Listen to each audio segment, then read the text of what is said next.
Singapore-based artist Sarbani Bhattacharya, trained at the famed Rabindra Bharati University in Kolkata. Her paintings depict her feelings towards the relationship of nature and humanity, often including herself in the frame. For her, painting is a way of thinking, expressing, and searching for the self. She's been featured in many exhibitions in several countries. Her first solo art exhibition was presented in 2010 at the Gallery of Ganani Arts. Sarbani's mysteriously strong affinity to amalgamate nature and human emotion in her paintings was well received in many countries like Singapore, Hong Kong, Malaysia, India, Philippines, and international exhibitions including Affordable Art Fair in Hong Kong, Singapore, and Art Expo Malaysia. So welcome to the show, Sarbani. How are you today? Hi, Shailja. It's an honor being here in your show. Yes, I'm doing fine.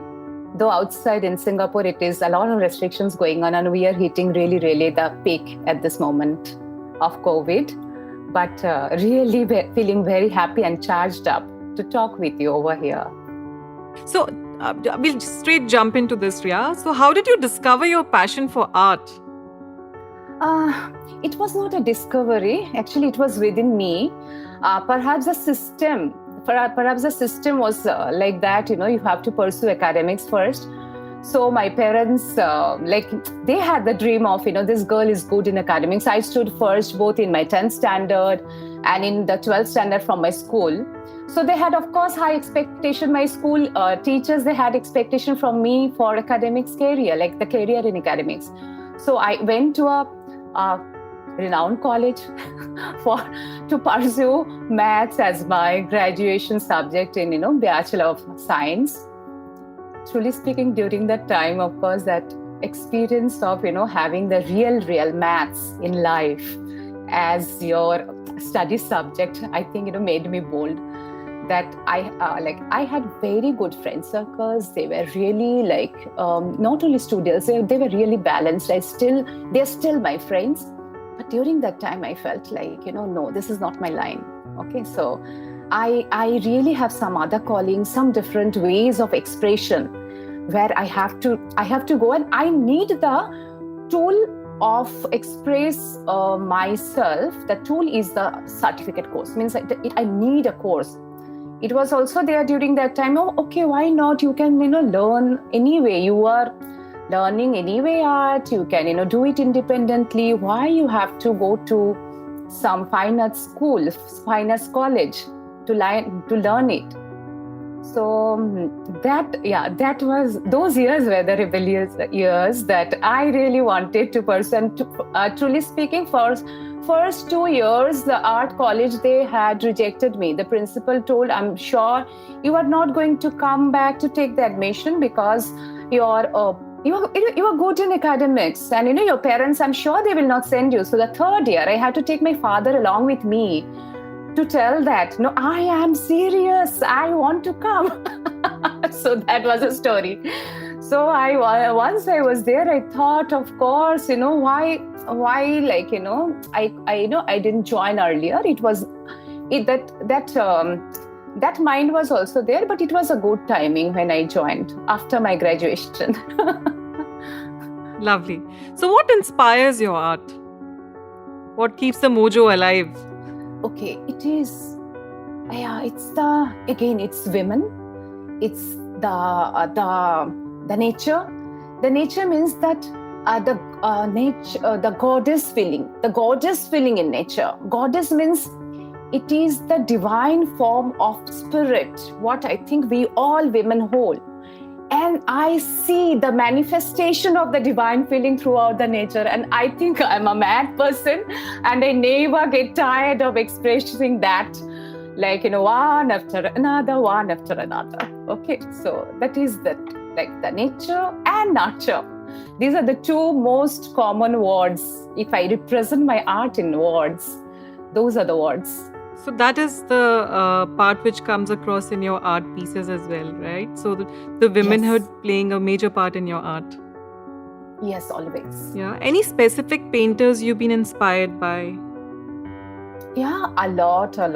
truly speaking, even the paintings of Ajanta Ellora caves, done long ago, many years ago, our Indian art was really very rich, but not enough documentation there.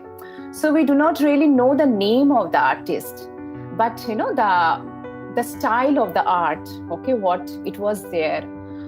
Those were really my inspiration, and I remember I used to really love to copy. There was a book of Abanindranath Tagore, and I used to really like to copy his works as well. That is Bengal School of Art. And it was during the childhood, I'm telling, and during the art study, when we get to know the Western art as well, surely Van Gogh, then Paul Klee, like all the Western art who got to see abstract art but expressed spiritualism through their art. Okay, so though they, and then like Brancusi is another sculptor. He's like minimalism. I loved, and then every time I think of their name, I get a thrill, and every time I see their work, I get a thrill. So definitely all these people, they are my mentor, along with my teachers who were there in my art college. They were really very highly motivating, and still they keep in touch and motivate. What are the highest and the lowest moments which you've experienced as a professional artist? Okay, highest moment, it's very subjective that way. Highest moment at times, it is that you are proving to yourself some art you want to do, and you are not getting it. Okay, that can be your lowest moment. It's not always that that recognition outside, what others are thinking of you, telling of you at times, because you are the most typical critic for your art. So that can be the lowest moment for you, because you feel miserable that what is in your mind, what is there inside, you are not able to express. And you go through a guilt journey, you feel somewhere where I'm stuck. That can be your lowest moment. And highest moment, again, what I will tell, more than the recognition part outside, it is again inside. At this age, I will tell, I think it took a time for me to decide. Earlier, that highest moment used to be, of course, recognition. It's there others are recognizing me. Of course, the painting is getting recognized. They are it is a buy, or it's an award, like that.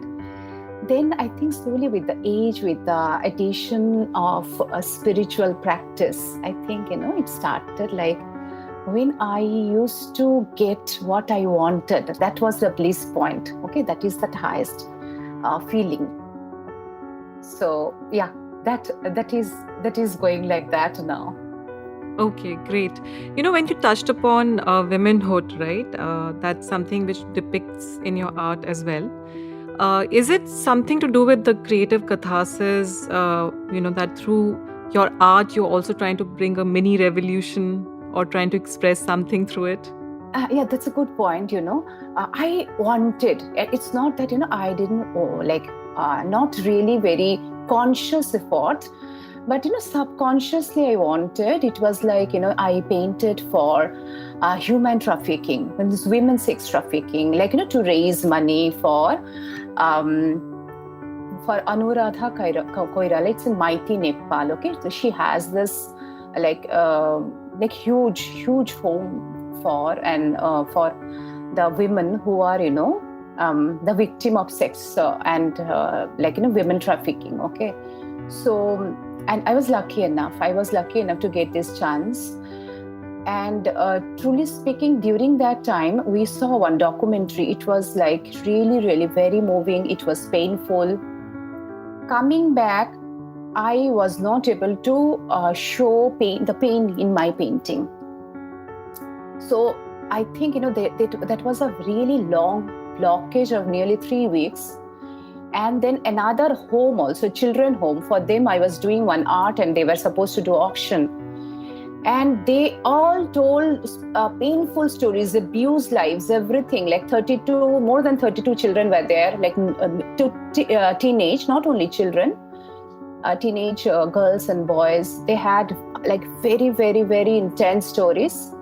And I heard, I sympathized, but I couldn't represent that that pain in art. Then, what I represented for Mighty Nepal, I just represented as Anuradha Koirala as her mother. I represented love. So it is not the rebellious form, like inside it is there, but my work of art was the love. Okay. So we are all searching that love. So what I did, I painted, it is that mother. She as a mother, and she is embracing her children, and with her, making her family bigger. And that was, with the children one, they made one artwork. They expressed themselves, and the artworks were really very intense. Because with me, another clinical psychologist, she was working, and the way she told, they expressed a lot on the paper. I think it was a 6-meter canvas, 6-meter huge canvas roll. Later on that, I put all their stories together. And, I again made a mother. Like, it's a calling. It is an extended hand. And she is calling, the love is calling, and the assurance. So it was love and assurance. I think it was the title I forgot, but it was, Hope of Light. Okay, and she is holding a light. And, behind as a collage, I kept all their works. All the children's works were there behind. And in front, there was this motherly figure, and in the hand, she is holding the light. So like that, it is my representation comes in a like, I have to search some positive representation out of that. Whatever I'm hearing, it's like I go through emotional pain, body pain, all that. But when it comes in the form of art, it is that positive art, happy art, I should tell. That's why I see you as the unstoppable woman, always overcoming obstacles, always following the light, Thanks, Shailja. That's good, you are telling. At times I feel, of course, we do criticize ourselves. I feel like, I do not know, is it like, I do avoid that part. But, I have seen, I do not avoid. It's like, I go through that. I take that pain. I have everything. But, when I have to showcase, I will showcase that positive side, the positive part, it out of whatever it is. Okay, in few other projects I'm also remembering where, truly speaking, I can't right now even share very detailed, because those are very, even, few prisoners projects and all those types of, there are few, child abuse, those are like very serious, severe cases.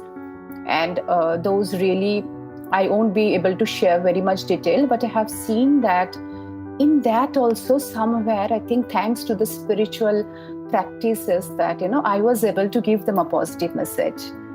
And I could, keep my smile when I stood in front of them, because I used to think, oh my God, like, look at them, how they will perceive me, how they will see me. They will see me as like, this person has everything.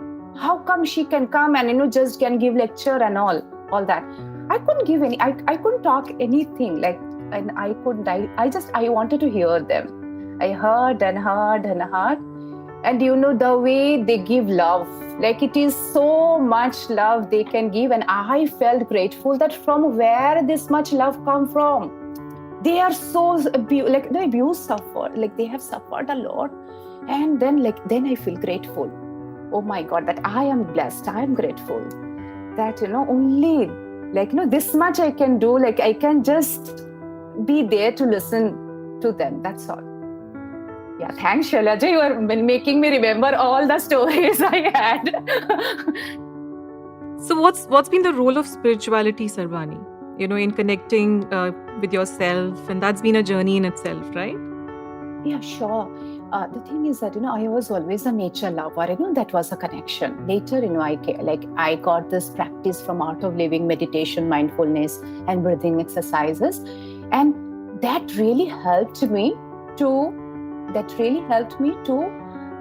connect with people who got all this, intense past and history. Because I have seen it is to take a long time for me, after coming back from those projects, just to feel normal.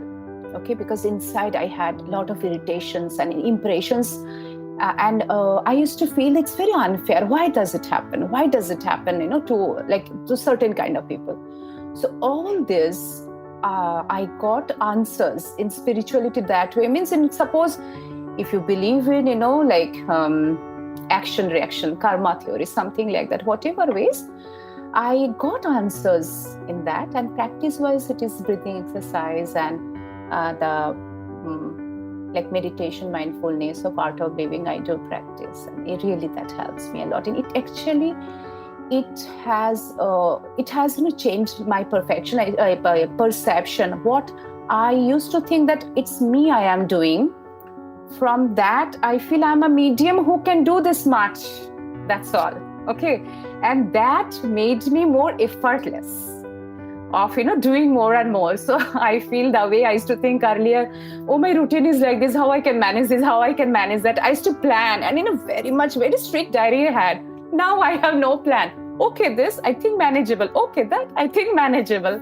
And things are happening. That's all. So how do you balance your personal and your professional goals? Okay. That's a good point. It's not easy, definitely. That expectations from family is also different.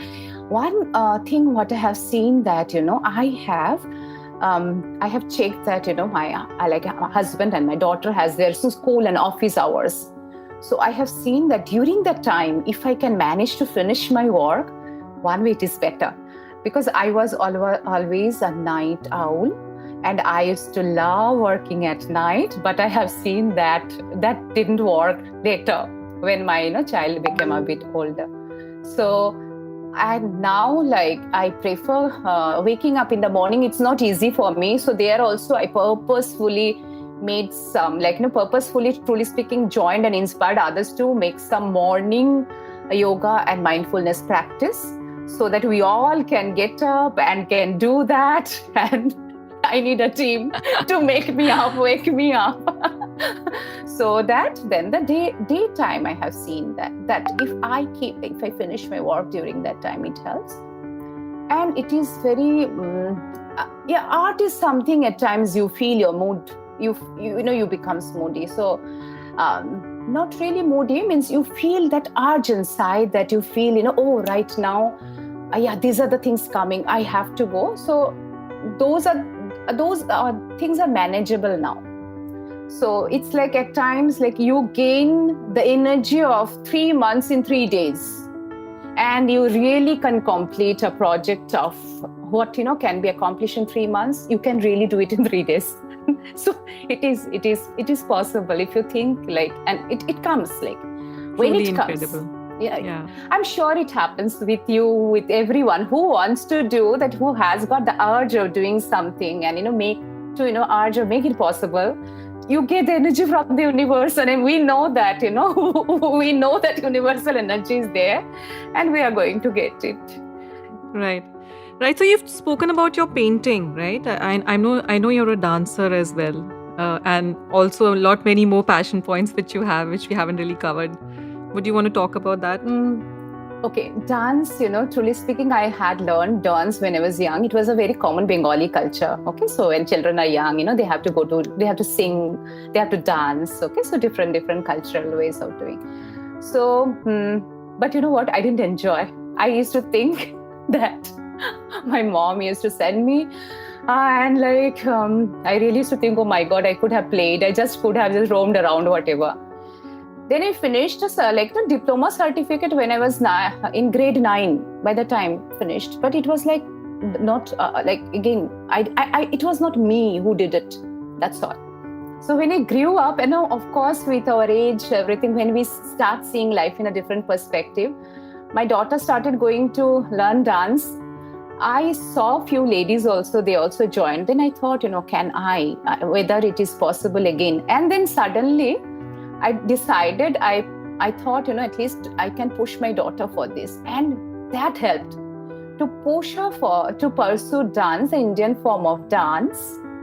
When I started joining and practicing, I saw that I am feeling happy. And I really enjoyed.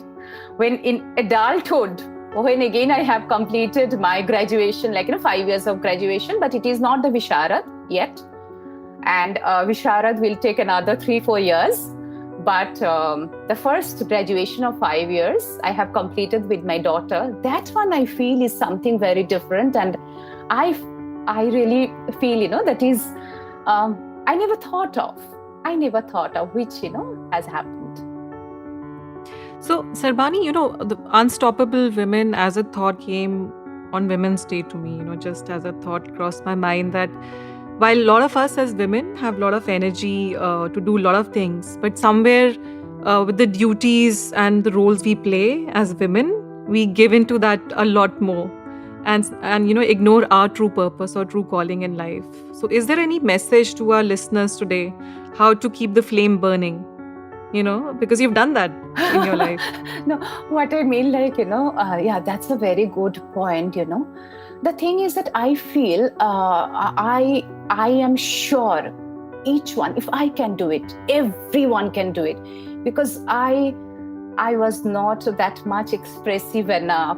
Okay, I was not. I really when the passion of the art came in me, I felt for this I can cross miles. Yes, I can cross miles.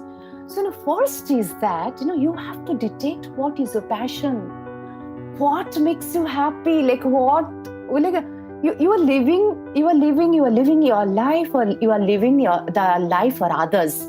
For living for others is okay.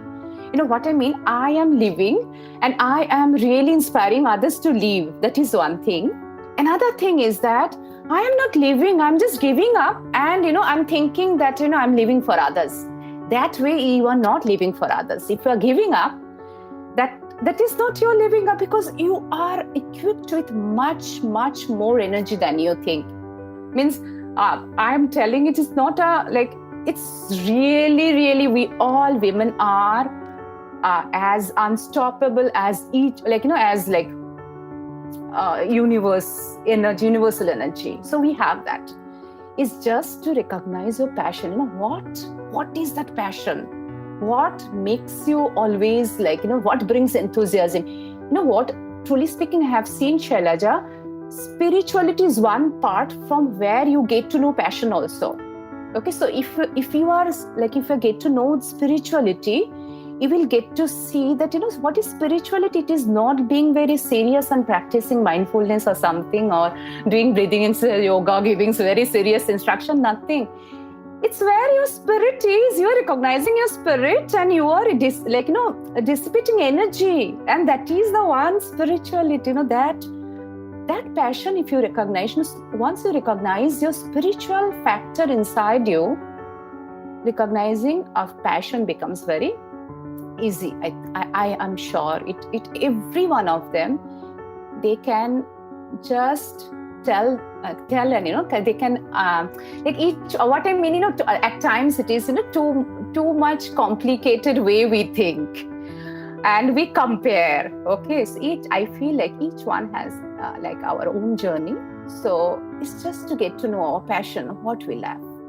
So for you, it was spirituality, Sarbani, which helped you, identify. I think, it is everything. Yeah. No, I do not know, because I identified art when I was a child. Child means when I was in graduation college, okay, when I was studying art. Studying my maths graduation. But more than that calling, I will tell that I'm more enthusiastic now. I feel, oh my God, time is less. I have to do more. Okay, so that calling, I feel during the age that was there. But through that, definitely spirituality has brought those powers or those skills what I didn't have to me. Okay, and it is like a holistic living. It is not that I have to become successful for me. It is not very me thing. You really can feel the success inside, along with making others successful. It's not that you are winning awards and you are getting recognized, that is making you happy. It's along with that, it is everyone is are getting recognized and everyone is winning something, is making you happy. So that is the biggest win I feel spirituality gave me. yeah, it is, brought me out of my shell, that it is not my recognition, not my success. It's, everything as a whole. So very well defined, but the people keep searching for life purpose. There are books written on it. In fact, I was reading Ikigai last week, and it just defines the way you've defined it, right? When you are all aligned with your purpose, you are 100% in the moment, right? And the flow state comes very naturally. That's true. That's one very effortless. And Ikigai, when I loved reading it, but what I feel like it is, thankfully what they're telling, I got to realize that when I was reading that, I also got that feel. But so true, right? I'm sure, Shailja, you accept it. And on the areas you are working as a holistic way of success, okay? Ethical business, very much needed in our society. And who can bring? These women can bring, I'm sure. The heart and the mind combination. Yes. So how do you keep this balance? The entrepreneur in you and this personal person who is so full of, there's so much going on behind Sarbani, so much energy. How do you keep it channelized and also give it a business narrative on top of it?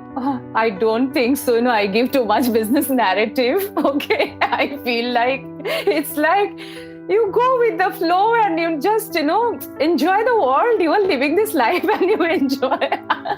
So I don't think I think that seriously that way. Okay. Because I love to do art or art class with my students. Suppose, when I'm with them, I am not only a teacher, I'm a student, I'm a child.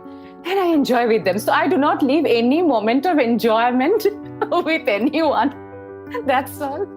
So I don't think I have really very seriously listed ways of doing, those points which I can, tell you at this moment. It's just like you just enjoy every moment, and it's like, and if that's what I feel, all this I have learned from others. When I went to these ladies who were seriously tortured, and still they're living their life, and still they're, waking up for tomorrow, then I have everything. I have to be. So I think all these, what you are seeing as enthusiasm or happiness, all I have got from others. I really have learned from others. So not really very, definitely you have to be honest on your way of working, I feel. Like those few areas, it's not that you have to be casual, and you have to be sincere. Like without sincerity, definitely nothing is achievable. And if I give word, people know, okay, Sarbani has told this, and she will do. If others are not coming, it's raining, or it is whatever it is happening, she will do the job. Okay, so that much of sincerity, and with that much of conviction that you have given word, you can finish it. You can finish the project. So it's that's all. That's all, Shailja. Not much. I have not achieved like materially many things or many award or something like that. But I really feel that in these small ways, I have connected with so many people, and I'm so grateful that wherever they are a light. And I really hope all women, as you're telling, you named it unstoppable women. It is, women are unstoppable. We have to realize it. And it's no comparison factor, no measuring factor is there. Just feel and just do. Lovely. I think with all the lovely stories which you shared, insights which you shared about yourself, it really gives us good approach towards living an unstoppable life in attitude and in action. But any last tips in terms of the characteristics to define being unstoppable, irrespective of gender? Unstoppable means you have to have some indomitable will that you are honest. Means first you have to be honest, of course, and that you are not doing anything wrong. If something you have to move on, if something is happening which is not very favorable for you, okay, move on. Just go to the next page of the book. Just move. Do not get stuck in the same story and read that chapter again and again. Next story. move on. That is the part. I think it's a very simple way of thinking in our life.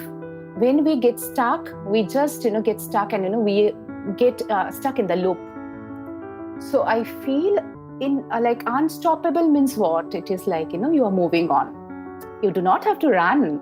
You do not have to take any rocket and flight or somewhere. You do not have to reach anywhere. Just move on. If you're moving on and with your conviction inside that universal power, that the energy is with you, okay, then you are unstoppable.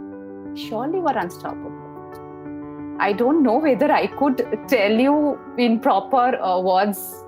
I felt like inside I am so energetic to tell this. I'm feeling like everyone should think they're unstoppable. So I do not know whether I was able to tell it in a simple way, but I feel that is the most simple way of thinking, like, do not just move on and, turn the book of your life's page. Do not get stuck on a single chapter. Brilliant, Sarbani. Thank you so much. I think you've shared such anecdotes, such insights from life. I'm feeling very empowered right now, very energetic, honestly. And I think there are a lot of takeaways for me as well. Lovely to have you on the show. And I wish you all the best for all the, coming up exhibitions or any activities which are lined up. All the best for that. Thank you so much, Shailja, and same as well, mutual feelings for you. I'm very happy to be here, and I really want to see more unstoppable women on your platform. I want to hear them, and I want to learn from them as well. Thank you so much. Thanks for tuning in. Join us again next week for more inspirational stories from unstoppable women.